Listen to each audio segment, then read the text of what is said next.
हिंदू धर्म में पूजा अर्चना, भगवान की भक्ति और ध्यान को बहुत ही महत्व दिया गया है।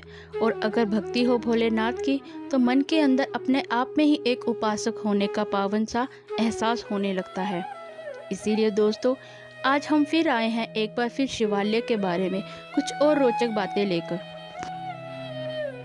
नमस्कार, मैं गुंजन स्वागत करती हूँ आप सबका विश्वसनीय तथ्य में। और आगे बढ़ने से पहले सब्सक्राइब कीजिए हमारा चैनल विश्वसनीय तथ्य और हमारे साथ चलिए इस आध्यात्मिक सफर पर।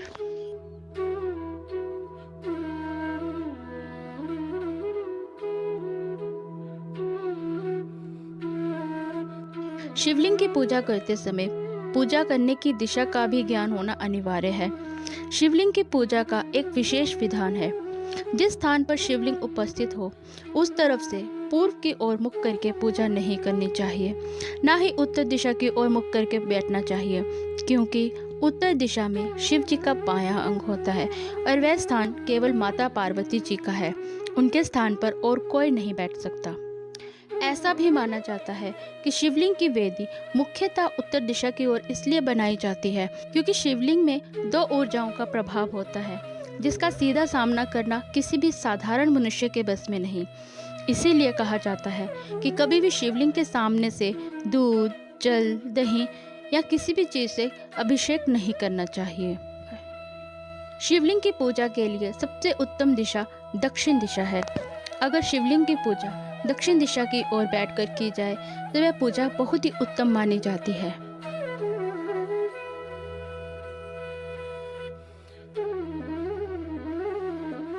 एक बात का और ध्यान रखना बहुत जरूरी है कि कभी भी शिवलिंग की परिक्रमा पूरी नहीं करनी चाहिए। वह हमेशा आधी ही होती है।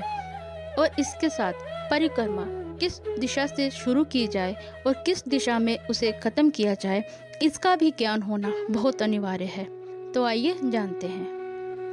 शिवलिंग की परिक्रमा बाईं तरफ से शुरू करते हुए जलाधारी तक जाकर फिर वापस आकर दूसरी तरफ से जलाधारी तक परिक्रमा करनी चाहिए। ऐसी परिक्रमा को शिवलिंग की पूर्ण परिक्रमा माना जाता है। शिवलिंग की जलाधारी को कभी भी पार नहीं करना चाहिए, क्योंकि इस जलाधारी में ऊर्जा का प्रवाह होता है और साथ में शिव की जटा से गंगा जी का भी प्रचंड प्रवाह निकलता है, जिसे पार कर पाना किसी साधारण मनुष्य के बस की बात नहीं। इसलिए कहा जाता है कि शिवलिंग की परिक्रमा करते हुए इन बातों का विशेष ध्यान रखना चाहिए।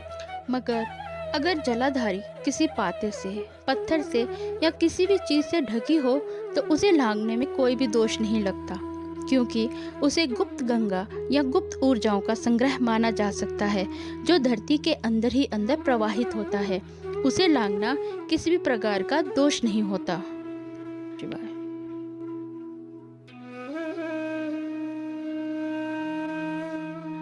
शास्त्रों के अनुसार शिवलिंग को कभी भी घर पर नहीं रखना चाहिए।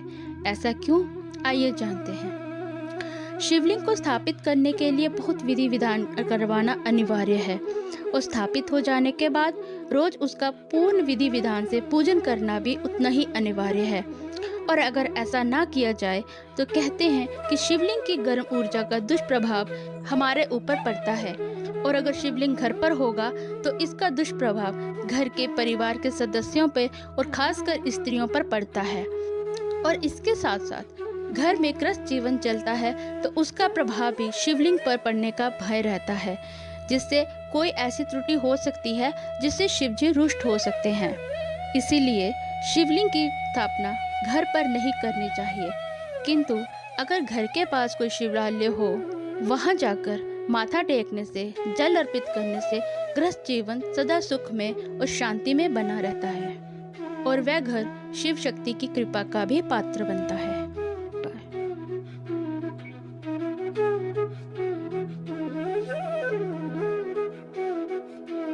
सबने ये सुना ही है कि शिव पूजा में एक ये भी नियम है कि कभी भी कोई कुंवारी कन्या को शिवलिंग का पूजन नहीं करना चाहिए और ना ही शिवलिंग का स्पर्श भी करना चाहिए। आइए जानते हैं ऐसा क्यों है। शास्त्रों के अनुसार शिवलिंग एक दिव्य ऊर्जा का प्रतीक है। इसका पूजन और स्पर्श पुरुष तथा विवाहित महिलाओं के लिए तो ठीक है, किंतु किसी कुंवारी कन्या को इसका स्पर्श नहीं करना चाहिए। कुछ मान्यताओं के मुताबिक शिवलिंग सिर्फ कल्याण, सुख, शांति, समृद्धि आदि के लिए ही नहीं, बल्कि संतति और वंश वृद्धि का भी प्रतीक है। इसीलिए अगर विवाहित लोग इसका पूजन करें तो इससे उनके वैवाहिक जीवन में प्रेम की उत्पत्ति होगी। साथ ही भगवान शिव की और माता शक्ति की कृपा से उनके जीवन में उत्तम संतान का आगमन भी हो सकता है। किंतु कुंवारी कन्या के लिए संतान का चिंतन करना हिंदू मर्यादाओं के विपरीत और वर्जित माना गया है। इसीलिए उन्हें शिवलिंग से दूर रहने के लिए कहा गया है। ऐसा भी नहीं है कि कभी कोई कुंवारी कन्या शिवलिंग की पूजा नहीं कर सकती, उनके लिए शिव पूजा निषेध है। अपितु कुंवारी कन्या उत्तम वर की प्राप्ति के लिए शिव भगवान के 16 सोमवार जैसे व्रत रखना अति शुभ माना गया है। उस पूजा के दौरान कुंवारी कन्याएं शिव पूजा तो कर सकती हैं, किंतु उनकी प्रतिमा अथवा किसी चित्र को स्पर्श नहीं कर सकती, ना ही शिवलिंग के ऊपर जल अर्पित कर सकती हैं। वे दूर से शिव और शिव शक्ति की पूजा कर उनसे आशीर्वाद पा सकती हैं और अच्छा वर पाने की मनोकामना को पूर्ण कर सकती हैं।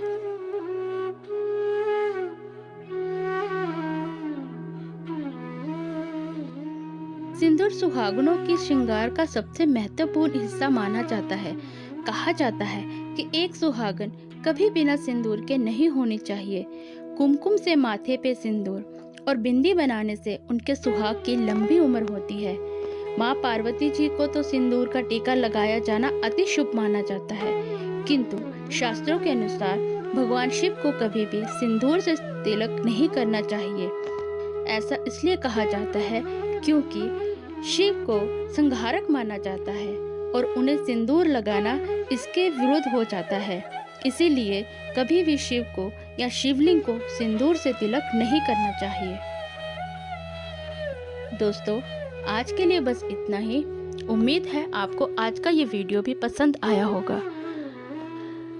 हमारी अगली मुलाकात तक के लिए कृपया अपना ध्यान रखें।